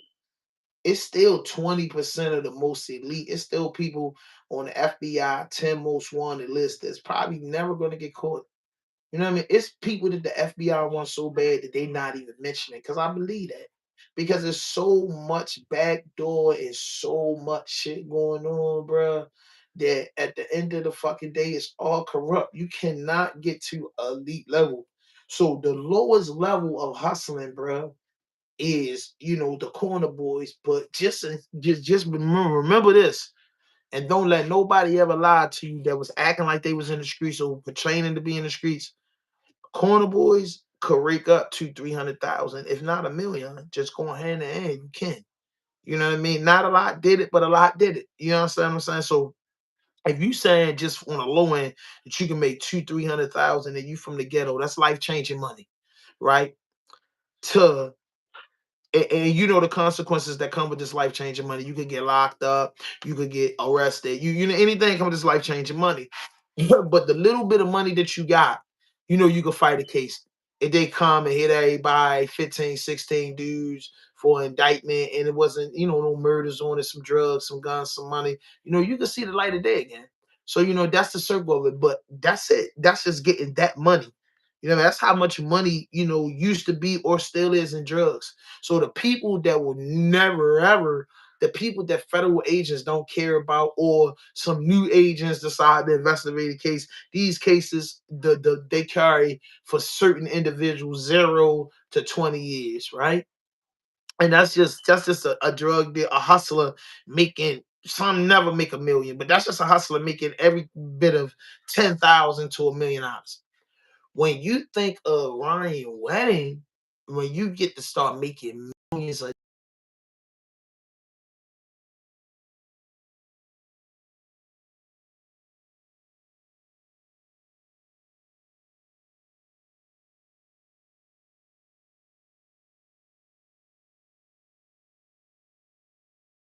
whole never tax bracket, right? You turned yourself in. You turned yourself in at 44 years old. You not gonna never touch a woman. I ain't gonna never say you never gonna touch a woman. Let's get that straight. Like let's get that straight. These rich cartel dudes and go to these prisons, and certain prisons got so much money that they affiliated forever. Even I feel like Ryan got life sentence, but with his life sentence, he's gonna be straight in jail, and that's not worth nothing. but he'll be straight in jail. You know what I'm saying? That he turned himself in. He did good by them. If he doesn't cooperate, I don't even think at his level that he could cooperate. And and let me take that back. The way the system works, you could cooperate, and he might take some people. I don't know, but I feel like he got so big that they're saying he turned himself in. Ain't no way on God's green earth that I would turn myself in. But you get locked in so deep with these people that they know your whereabouts. And in order for this shit to get here, there, and everywhere, people got to be involved. People got to be involved. Just it's like sports betting. They break some of the best people, some of the best God-fearing, law-abiding people. It break you for that money. It breaks you for that 200,000, 300,000, or 10,000. You know, I always like to keep a low number in there, 10,000, because people go cuckoo to make 10,000 5 or 6 times consistently. You know what I mean? People would do some wild shit to get paid 10,000 6 or 7 times. You know what I mean? In a situation like real talk. I'm not even gonna lie to you. I'm not gonna play with you. I'm not gonna hold you up. You know, money is the root of all evil, but everybody need that shit in America. You know what I'm saying? America is not the place that you can survive without money. You know what I'm saying? America's not the place that you can have a little bit of money, grow your future. You know what I'm saying? There's a lot going on. You know what I'm saying? There's a lot of places that could live like kings with the money that we make in America. But we can't live like kings with some of the salaries that we have in America. You can't. You get what I'm saying? So it's, you know what I mean? So, but Olympic gold medalist, opportunity to do books and everything. He chose because of getting in trouble and getting locked up. He meets a big connect. He takes off and he gets so deep that it's no getting out. And that's what make money the root of all evil, because all that money he got, and he's from Canada, and I'm quite sure that he wanted to get out because nigga, if you hit your first 20, just say you get away with it for 6 months. They say you make at least 25 million a month. You get away with it for 6 months, $150 million. You ain't got to do, you know what I'm saying? You ain't got nothing to do. You know what I mean? That's it, bro. You just made $150 million, bro. You can go back to Canada. You can move to Turks and Caicos. You can move to Jamaica. You can move to fucking Barbados. You can move to the Bahamas. You can move to goddamn Thailand. You can move so many places where your money is so appreciated at. But that's a goddamn beautiful ending story. And no drug dealer has that beautiful ending story. And if you do, out of 100 drug dealers that stop out the porch, we're gonna just be cool. Maybe 10 might got that in the story. Maybe 10 out of every 100 was smart enough. So that make 100 dudes out of every 1,000 maybe was smart enough to have a clean getaway. We're never gonna give the unseen hand not that credit. But 90% of the dudes loses everything that they gain from that shit. That's deep. That's deep. Let's get back into this Brian West story. Very successful. Open topic, so I'm talking about everything. Beagle, come on, run me up. This high achievement Run in me up, sports. Beagle, run me up. I Run think just me being up, an athlete in Beagle. general, you know, Run just me up. in your whole life. Run me up, to be on the top, Beagle. whether it's Run me up. Run me up. You championship or in Ryan's situation, you know, taking over for the Sinaloa cartel and being a competitor. You know, obviously, I'm not proud of what I did, but at the same time, it's once you get to that level, there's really no stopping. You have so many people behind you, and you just keep going. Do we know, Owen, how that went? You know, did he get an injury? Was he retired from competing in snowboarding and looking around for another, as you put it, adrenaline high? Yeah, what I know, just from being in the business, you know, years prior, is he went to federal prison for a smaller charge of, I believe, distribution of marijuana. And he met some powerful people inside there. And when he was released, he just started the operation right after, I want to say roughly right after I was captured in 2015. He really turned it up and he took over the West Coast in Canada. And how did you go from college football quarterback to drug dealer, if you don't mind my asking? You know, mine happened on accident. I started taking bets. I was a bookie, and I started taking bets from one of the most infamous cartel bosses in Mexico. I'm not going to name him for safety reasons, but it snowballed, no pun intended, and I got into debt with them for $4 million, and they said, "Hey, we're either going to kill you or you're going to work for us." And I chose to work for the cartel, and you know, the FBI arresting me was the best thing that happened to me. And you got to tip your hats off to the FBI and Donald Trump for what they've done in the last month of 2026. Chris, we're seeing more and more of these cartels with their fingers in other pies besides dealing drugs. I don't know if you're aware of it, but I'm just. But that's crazy. You know what I mean? Cause that's Chris. He got caught doing this shit. Them boys, he done, bro. Brian, you're done, man. You're done, bro. Like you're done. You're done for life, bro. You're never gonna make no money. You out of there. Thank you. Welcome. You're never gonna make no money, like. No, I got something. Okay. Thank you. Hold up, y'all. So I've been tipsy a little bit, and that's a good thing. And I got food.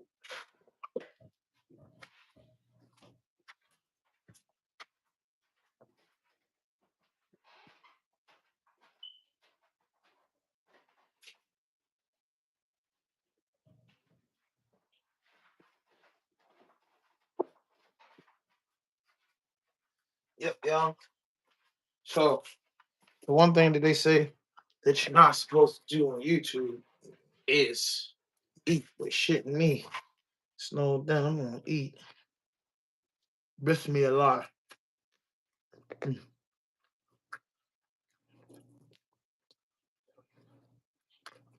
Bismillah. Mm-mm-mm. Mm-mm-mm-mm. Mm-mm-mm-mm. I need that in my stomach. Cause got some grapes on my plate too. I got some fruit added.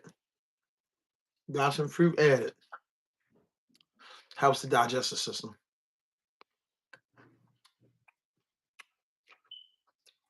Grapes. Grapes.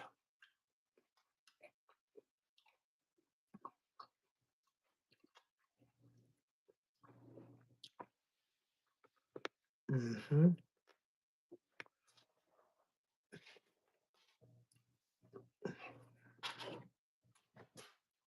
So that's what he's listening.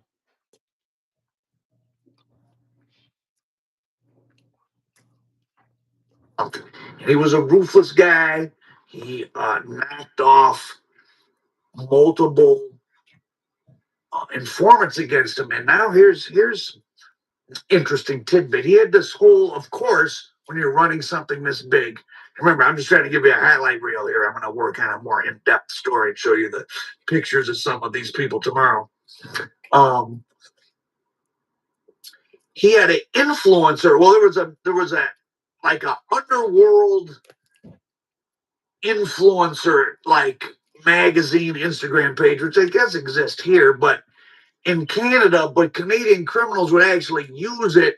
Like they would pay the owner to post people's face and say, "Hey, this guy's a rat." And so, anyways, this wedding, when this this buddy he had made, this Colombian, went sideways on him back in 2024. He lured him to a restaurant in upscale neighborhood in Colombia, using this madam, a Colombian madam that had all these girls. Everything's interconnected. It's kind of spooky. Like once you start delving in that world of people with money and the high-end call girls and all that, like stuff gets all interconnected. It's spooky. You don't really want to be like this video, yo. Don't be involved in it. Stay again, like I always say, if you're poor and you need to make a couple $100,000, do what you need to do. But getting involved in that world of large-scale crime is all backstabbing, because you can believe a wedding who had his own buddy knocked off for snitching on him. he's got to be planning on doing some telling, because why in the hell would he have turned himself in when he could have tried to make a run for it? He's certainly not gonna just turn himself in just so he can stand tall and get sent to Florence ADX. That's what they're all scared of. Like, they don't want to go to Florence, to that ADX where you're underground and where your daily life is hell. Yeah. If they can get to a regular maximum security prison when you got money, you get drugs in, you stay high, trick with a guard here and there, get street food brought in. I mean, definitely not as good as freedom, but I guess it's okay. But they don't want to go to Florence ADX because it ain't like that there. So Wedding turned himself in at the Mexico City consulate. The Majitos, or the Chapitos had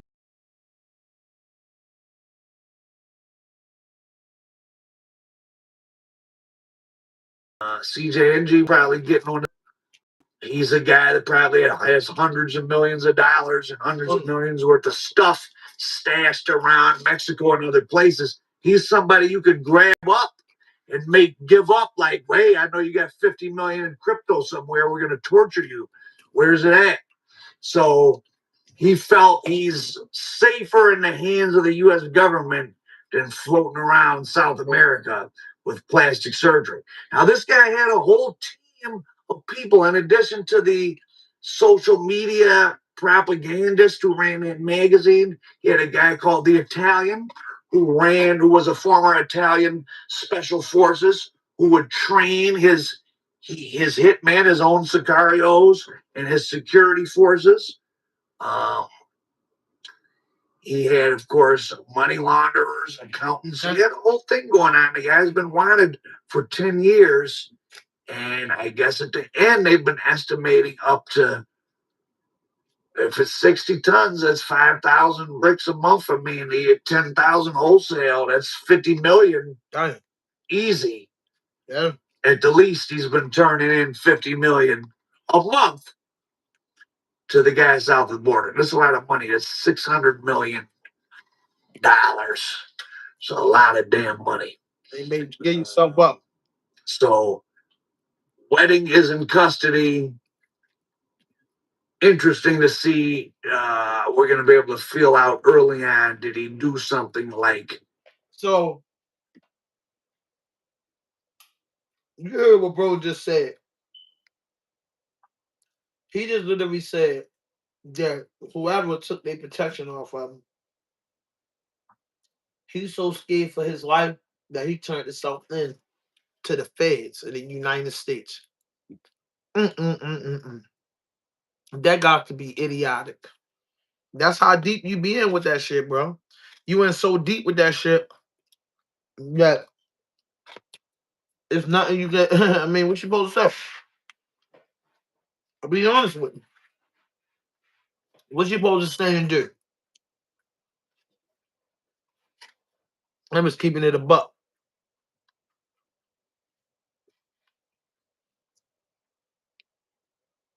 It's tough.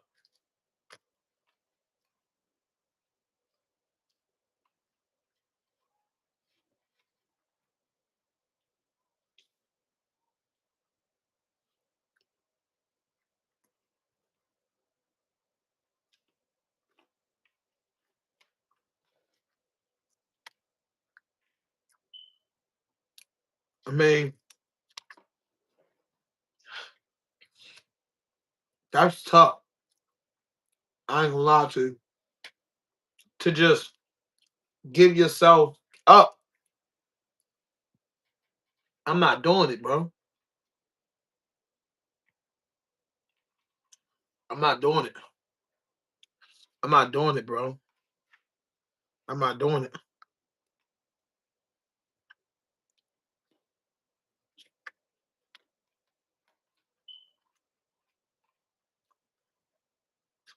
Real talk.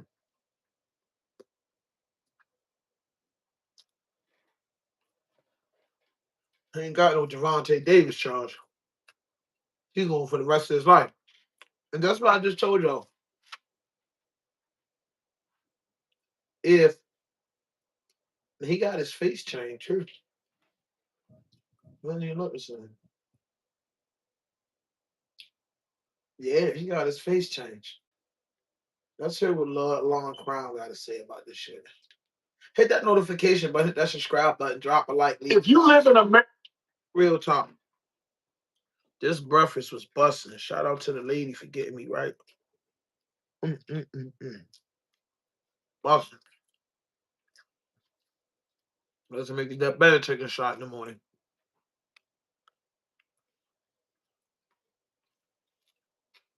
When you take a shot in the morning, and give it up. It's not a shot in the morning, not bad at all. It's all gonna be good. Wedding, the former Olympic snowboarder turned alleged drug kingpin, the man on the FBI's most wanted list, has reportedly been captured. Welcome to Sidebar, presented by Law and Crime. I'm Jesse Weber. Breaking news on a story that we've been covering here on Sidebar. It is now being reported that 44-year-old former Canadian Olympic snowboarder turned alleged drug kingpin Ryan Wedding has been arrested. And this is after being added to the FBI's top 10 most wanted list of fugitives back in March of 2025. There was a $15 million reward for information leading to his capture or prosecution. Now, he has been accused of running a vicious and violent and complex drug trafficking operation that reportedly resulted in the importation of 60 metric tons of cocaine into the United States a year. You know, according to the FBI, he, quote, routinely shipped hundreds of kilograms of cocaine from Colombia through Mexico and Southern California to Canada and other locations in the United States. Now, I should be clear about something. At the time of this recording, details are a bit scarce about the circumstances leading to his arrest, leading to his capture. But however, we know that he has already been facing charges. He was indicted on federal murder, witness tampering, intimidation, money laundering, drug trafficking charges. He is accused of orchestrating the shooting of a witness in a restaurant, namely that he placed a bounty on the witness's head, quote, in the erroneous belief that the victim's death would result in the dismissal of criminal charges against him and his international drug trafficking ring. The man referred to by reported aliases as El Jefe, Giant, Public Enemy, James Conrad King, Jesse King. This guy was the subject of federal authorities' interest for a while. FBI Director Kash Patel previously said of Wedding, quote, "You do not get to be a drug kingpin and evade the law. Make no mistake about it, Ryan Wedding is a modern-day iteration of Pablo Escobar. He's a modern iteration of El Chapo Guzman. He will not evade justice." Attorney General Pam Bondi said, quote, "He controls one of the most prolific and violent drug trafficking organizations in this world. Like button, yo. He's currently the largest distributor of cocaine in Canada." It should also be noted that multiple people have also been indicted in connection with Wedding's alleged operation here. AG Bondi claiming that more than 35 people have been indicted, that weapons, over $3 million in cryptocurrency, over $13 million in assets have all been seized. And it was just last month when FBI officials confirmed that Mexican authorities seized $40 million in motorcycles believed to be owned by the former Olympian. And by the way, talking former Olympian, I mean, it's pretty remarkable. If all the allegations are true, this is a 180 for the man who competed in the 2002 Winter Olympics out in Utah. As Akil Davis, assistant director of the FBI's LA field office, previously said, Wedding went from shredding powder on the slopes at the Olympics to distributing powder cocaine on the streets of U.S. cities and in his native Canada. And we learned more details about Ryan Wedding's capture today in a press conference that was held by authorities. My name is Kash Patel. I'm the director of the FBI. Today, we are here because of President Trump's incredible leadership and commitment to supporting law enforcement across the country and around the world. We are here today to announce another record historic achievement because of law enforcement partnerships across America and across the globe come together to fight crime in all corners of the earth. Today, we are announcing a capture of another FBI's most wanted top 10 fugitive, Ryan Wedding. That makes 6 top 10 FBI captures in 1 year alone. To put that in perspective, that's 2 more than the entirety of the prior administration. And none of this would be possible without the tremendous leadership of Attorney General Pam Bondi and the Department of Justice and our partners and prosecutors at the United States Attorney's Office here in LA and our Los Angeles field office. Here you'll see many of our brave partners, including the Commissioner of the RCMP, the Chief of Police of the LAPD, our LA field office, ADEC, along with our partners from DEA and CBP and more. This is what a united front looks like. And just to tell you how bad of a guy Ryan Wedding is, he went from an Olympic snowboarder to the largest narco trafficker in modern times. He is the modern day El Chapo. He is the modern day Pablo Escobar. And he thought he could evade justice. But these brave men and women put together a prosecution package, put together an investigative package, put together an operation strategy. And here we are today, bringing him to justice for trafficking hundreds of kilos of cocaine and also for the murder of innocent civilians. This individual and his organization and the Sinaloa cartel poured narcotics into the streets of North America and killed too many of our youth and corrupted too many of our citizens. And that ends today. I also want to have a tremendous shout out to the government of Mexico. President Sheinbaum, Secretary Harfuch, and the military and law enforcement officers in Mexico worked hand in glove with our teams on the ground there to apprehend last night in Mexico City, Ryan Wedding. I was privileged to be there on a previously planned trip, and this was a great operation that came together through interagency success because no one behind me and to the side of me cares about credit. They care about putting away the bad guys and safeguarding our communities. That is the leadership that President Trump has brought to the presidency. That is the support that he has brought to law enforcement from coast to coast. Say you got to give President Trump. He knocking fire in these boy. Hey. He going, hey boy. One thing about the president, he not letting you sit around and play games. So what else we got in hip hop? That's what everybody's talking about. Here they go. Here they come. They be getting deadly. Oh man. A lot of youth in different cities. I used to. They say 21 Savage and Young Boy beef getting that. That's where I gotta go, man. I got enough into that, you know, that yeah. You know what I'm saying? I like to always get into everything that's going on. Now we can get into my bread and butter.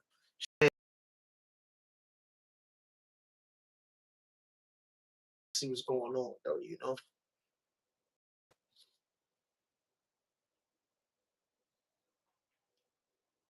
I used to stop that. What's your take? Because I think you've been early on this. You know, 21 Savage had the streets movement that he kind of promoting.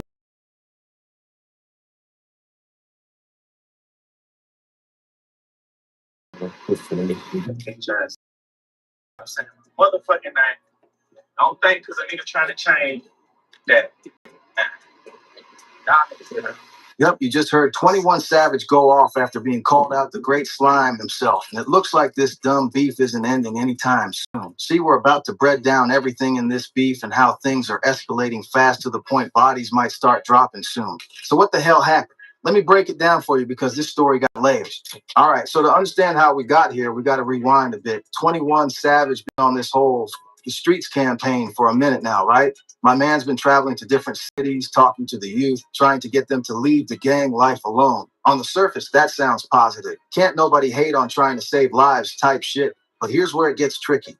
When you come from where 21 come from, East Atlanta Zone 6, real street shit, and then you start telling other people to leave the streets alone, some people gonna feel a way about that. It's like, who gave you the authority to tell the next man how to move? You feel me? Now, 21, he been in these streets for real. This ain't no cap. My man got caught lacking on his 21st birthday, took 6 shots, and his mans didn't make it. That's where the name 21 Savage really came from. It ain't just no catchy rap name, it's memorial shit. So when he talk about leaving the streets alone, he's speaking from experience. He done seen too much, lost too many people, and now he's trying to break the cycle. Let me give y'all some more context on where 21 really coming from with this. See, back in 2013, when he was still running the streets heavy, he lost his brother Quantavitus to gun violence. Then he lost his friend Larry to the streets. These wasn't just random people. These was his day ones, people he grew up with, people he loved. When you experience that type of loss repeatedly, it changes you fundamentally. 21 talks about how he used to glorify the street shit in his early music. Songs like No Heart and X was straight up about that life, no filter. But as he got older, made more money, and lost more people, he started seeing the bigger picture. He realized he had a responsibility, especially to the young kids who look up to him. The Fuck the Streets movement didn't just pop up overnight. This has been building for the last couple years. It really started gaining momentum when 21 began doing more community work in Atlanta. He started the 21 Savage Bank Account campaign, where he was teaching financial literacy to kids in the hood. Then he launched the Leading by Example Foundation, focusing on helping youth in underserved communities. But what really set this off was when he started being more vocal about it in interviews and on social media. He wasn't just doing the work quietly no more. He was actively telling young people that the gang life ain't it. He was saying, fuck your set, fuck your block. That shit don't matter in the grand scheme of things. Now, when you're doing that, you got to understand how that lands in different cities. In Atlanta, where 21 from, people mostly received it well because they seen his journey. They know he really lived it, so they respect his right to speak on it. But when he took this message to other cities, Chicago, Louisiana, California, the reception was mixed. Some people appreciated it. OGs who done been through the wars and lost everything understood what he was trying to do. But younger cats, the ones still active in the streets, they felt like he was invalidating their struggle. Like he was saying their life don't matter or what they going through ain't real. Now, for y'all who don't know, YB and 21 actually had history before all this. They was cool, respected each other's music, no issues. Back in 2019, 2020, you could see them showing love on social media. No beef, no tension. They was two of the biggest rappers in the game doing their thing separately, but with mutual respect. But there's something else y'all need to understand. When the whole Dirk and Youngboy situation was going on, 21 was seen taking Dirk's side. That already created some tension in the background, even if they wasn't going at each other directly. Let me break down that situation real quick because it's important to understanding how we got here. The Dirk and YB beef is one of the most serious beefs in hip-hop right now. It ain't just rap. People really died behind this shit. When Von got killed in Atlanta, that intensified everything. Rapper Ken Von and his group were at Opium nightclub before making their way here to Monaco Hookah Lounge, then to the parking lot where chaos ensued. And 21, being from Atlanta and being cool with Dirk, was in a tough position. Now, 21 never directly dissed YB or got involved in the beef publicly, but there was subtle things. Being seen with Dirk at certain times, showing support on social media to YB and his camp that could have been seen as picking a side, even if 21 wasn't trying to make it about that. So you got that underlying tension already brewing. Then 21 comes out with this the streets movement, and to someone like YB, who's still very much in the thick of everything, that might feel like some hypocritical shit. Like, you was just supporting one side of a street beef, now you talking about fuck the streets? Now let's talk about where Youngboy coming from, because it's important to understand both sides of this. YB is 25 years old, and he been through more shit than most people go through in a lifetime. He done been shot at, stabbed, arrested multiple times, lost friends, and been fighting cases for years. For him, the streets ain't something he can just walk away from, even if he wanted to. He's still got pending situations, people still trying to kill him, and he's still got loyalty to his people who in the trenches. When you in that position, somebody telling you fuck the streets can feel dismissive of your reality. It's like easy for you to say when you already made it out and you ain't got the same problems I got. Plus, YB never been the type to switch up his message or try to be politically correct. He always kept it 100 about where he at and what he about. That's part of why his fans love him. He don't sugarcoat nothing. So when YB gets asked about 21's the streets movement in this recent interview, you can tell he already got some feelings brewing. The interviewer brings it up, talking about how 21 been early on this message, trying to reach the youth and all that. And YB, man, he did not hold back. I don't give a fuck about that, YB said straight up. I am the streets. I love the streets. I come from the streets. I ain't on all that pussy ass shit. Yo, when I first heard that, I was like, damn. Because that's not just disagreeing with the message. That's a direct shot at 21's character. He basically called the whole movement pussy ass shit. That's personal, gang. But YB didn't stop there. He kept going, saying people confused about what the message really is. He talking about how it ain't about not protecting yourself, but at the same time, he making it clear he ain't with what 21 promoting. Then he hit them with this line that really set it off. That's the narrative somebody pushing right now, and I'm pushing my narrative type shit. Translation? What 21 talking about, I'm doing me. The way YB said it with that emphasis on my narrative let everybody know this wasn't just a casual disagreement. This was him drawing a line in the sand, saying he fundamentally opposed to what 21 promoted. Now, when that interview dropped, the internet went crazy. People was picking sides immediately. Some was like, YB speaking facts, you can't tell people how to live. Others was defending 21 like, nah, he just trying to save lives. What's wrong with that? Twitter was going insane. You had YB fans saying 21 was fake woke and only doing the positive shit for image. You had 21 fans saying YB was promoting violence and negativity. It got toxic real quick, as these things always do.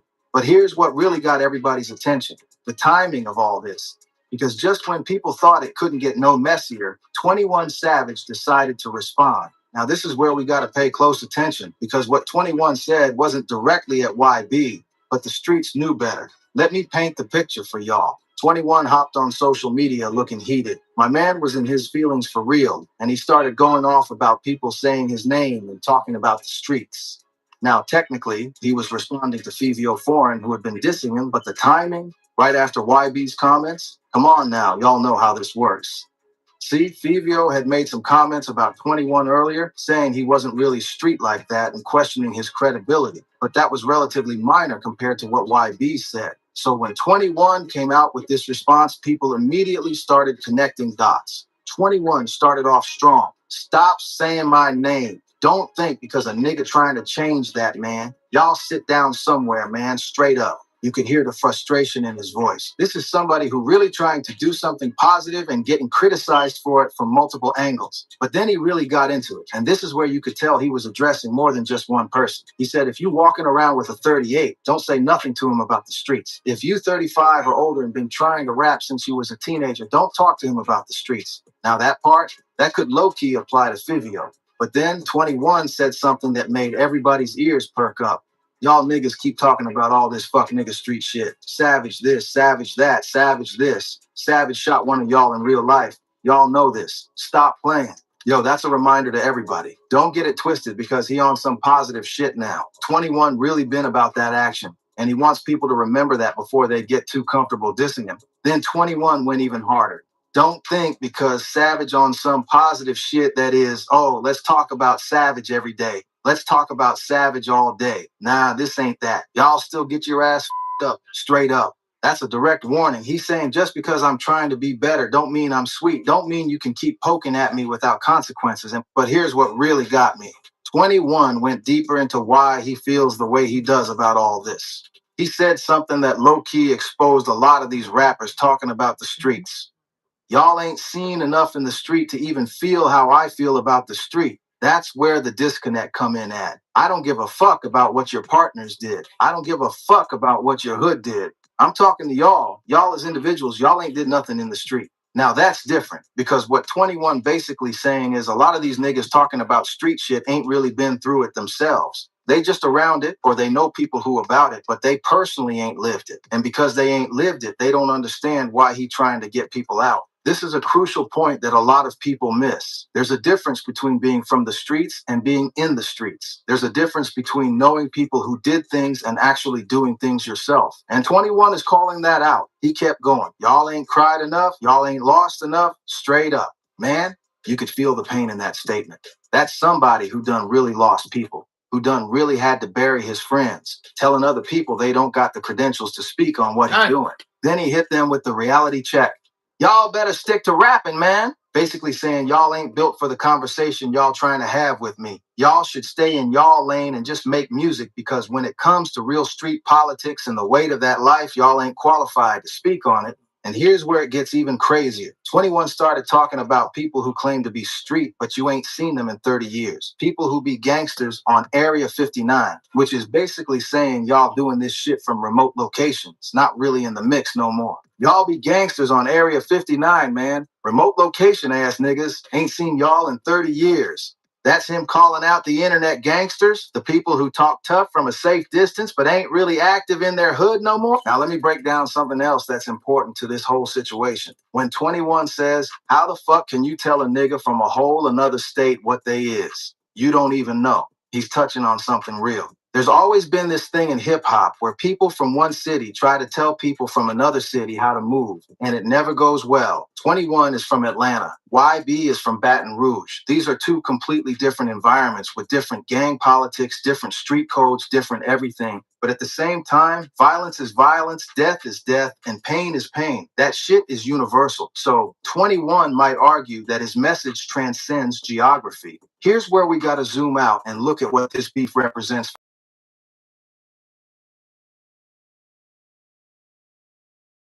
Fundamental tension in hip hop between keeping evolving as a person. Hip hop valued authenticity. Someone like 21 Savage, who built his career on being one of the realest street rappers out, starts promoting a message that seems contrary to that image. It creates cognitive dissonance for some people. I spoke on this before, you know, man. 21 Savage, my opinion with the, I think he said it wrong. You know what I'm saying? I think it's never fuck the streets, it's fuck that street shit.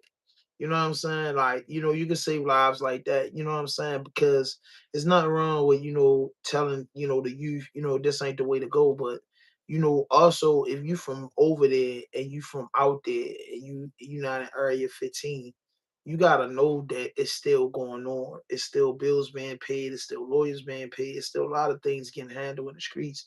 So when you say that, you know what I'm saying, you offend a lot of people. And I think 21 understand that. That's why he came back to clean it up. You know what I'm saying? Him and the YB situation is just him and the YB situation. You know, if a nigga don't fuck with you, anything you say or do, and they public figures, a nigga will get the, you know what I'm saying, running his mouth and get the figure. You get what I'm saying? That's just what it is. But I really, you know, I fuck with 21. I fuck with Young Boy. You know what I'm saying? I don't know them personally, but I'm just a fan of their music. I thought that was wild what 21 said. I'm not even going to like bullshit you. And I just feel like, you know, we cleaned it up. You know what I'm saying? It's like, yo, hold, bro. You can say fuck that street shit, and you can say fuck the streets personally. If you've been, there's people that been through trials and tribulation that say fuck the streets, but they not running around, you know, in the streets telling niggas is in the streets, fuck the streets and fuck you. You know what I'm saying? No, they just saying it's not for me no more. I changed my life. Fuck that street shit. I'm on to something bigger and better. And everybody into that, you know, age and maturity where they get a chance to get away from this shit. And there's some people that get stuck in this shit for the duration of their life. And that's just the way it goes. You know what I'm saying? It's not no other way that I could explain it. It's not no other way that I could put it. The reality of it, the harsh reality of it is that we all from the streets, we all ghetto. But one thing for sure and two things for certain, the streets had a lot to do with a lot of people growth and development, and it also had a lot to do with people demise. But it's like it's like the unspoken word. Like, you know, if you fortunate enough, lucky enough, whatever you want to call it, to get out of here with a bag or without a bag, but you live to tell the story of the streets, that's a plus. But you know what I'm saying? You can, you know what I mean? And it has to make sense what I'm telling you is that, so I don't want people to get it screwed. You know, me, I was in the streets my whole life. So I said, fuck the streets. The streets not for me no more. But I'm not telling my friends or people that I know that's still in that struggle that didn't get on that level yet. You know, fuck what they doing is not going to work. I could give advice and give my opinion about it because I'm from over there. I've been through it. But at the end of the day, I can't knock the hustle. That's my whole point. I cannot knock the hustle by no means necessary. I cannot knock the hustle. Like, I can't tell you that I'm denying you or I don't understand what you're going through when you got to do what you got to do. I'm not even going to tell you that. You know what I'm saying? It's been times since I've been out the streets for years now. There's been times that I, you know, wanted to go backwards, but you know, it's just something telling me just like I'm just foreign to that. You get what I'm saying? I understand what's going on, and I understand the survival kick of it. I understand it. I'm just, it ain't for me, and I choose to stay away from it. Hit that notification button, hit that subscribe button, drop a like, leave a comment. I thank everybody for tapping, and I'm gonna tap back in with y'all later. It snowed out in Baltimore, man.